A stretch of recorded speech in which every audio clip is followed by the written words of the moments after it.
In this how-to video, we will be walking you through the process on how to complete the federal I-9 form with your student employees. In order for any student to work on campus, they must complete an I-9 form. The I-9 form must be completed within 3 days of their hire start date. If this is not completed within 3 days of their start date, they cannot work on campus until the form is filled out. When filling out the I-9 form with the student, please keep in mind that we are unable to accept any form with incorrect marks, errors, or mistakes that are crossed out. If you or a student does make a mistake, a new form will need to be filled out. To start the I-9, the student will first need to fill out Section 1 on the front side. They will need to include their last name, first name, and their middle initial. If they have any other last names in the past, it should be included in the box next to the middle initial. If they have not, NA will need to be written in the box. Next, they will need to include their current address along with their city or town, state, and zip code they live in. They will also need to include their date of birth. The next thing the student will need to complete is to check one of the following boxes based on their citizenship status. Their options are 1, a citizen of the United States, 2, a non-citizen national of the United States, 3, a lawful permanent resident, or 4, an alien authorized to work.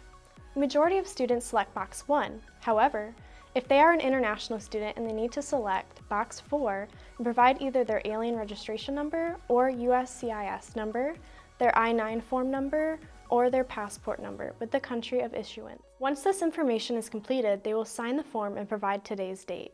They will also need to check the box at the bottom of the form to specify if they used a translator or preparer. Once the front side is completed, you will need to complete the student's second page. The student will need to provide you with some original identifying documents. These documents cannot be photos or copies and will need to be originals due to regulations set by the Department of Homeland Security. Students are also able to bring in either one document from List A, typically an original U.S. passport, or one document from List B and one document from List C. Popular List B documents are a driver's license or GVSU student ID card. For List C, most students will either provide their original Social Security card or original birth certificate. When verifying the original identifying documents for the student, please make sure that all of the required information is provided and not left blank. Otherwise, we cannot accept the form. If a student brings in a U.S. passport for List A, U.S. passport will need to be written for the document title. For issuing authority, write U.S. Department of State. Next, you'll need to provide their passport number, which can be found in the top right-hand corner of the photo page.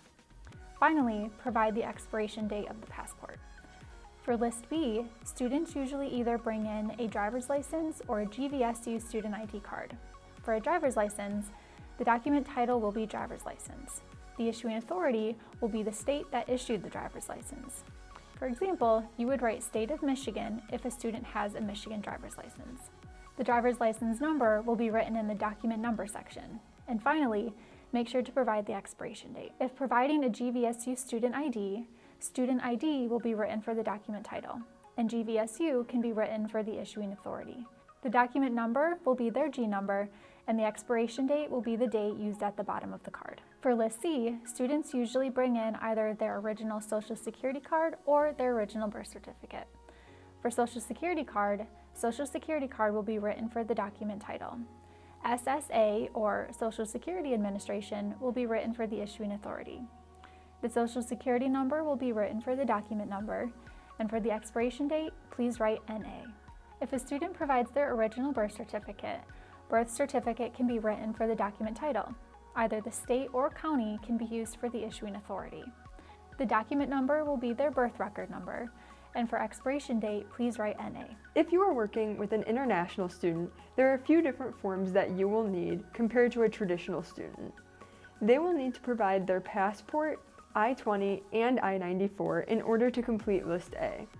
These also need to be written in the correct order. For the first section under List A, passport will be written for document title. The country of origin will then be provided for the issuing authority. The document number will be the passport number and the expiration date of when the passport expires. The second section will be for the I-20.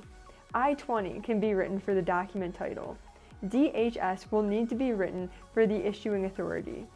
The document number provided will be the number in the upper left-hand corner of the document, the CEVIS ID. For expiration date, this will be seen on the center of the document and be labeled as program end date. The third section will be for the I-94. I-94 will be written for the document title. DHS will need to be written for the issuing authority. The document number can be found as the admission record number. The expiration date will be listed after the admit until date. This will be either a specified date or a D/S.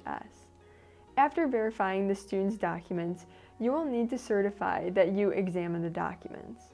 You will first need to provide the student's start date. Next, you will provide your signature, today's date, and your title. You will also need to print your last name and first name with GVSU as the employer's business or organization name. For the address, you can provide 1 Campus Drive, Allendale, Michigan 49401. Please make sure that all of this required information is provided. Once the I-9 form is completed, it will need to be dropped off in person to our office or sent via intercampus mail. We cannot accept any electronic copies via email or fax.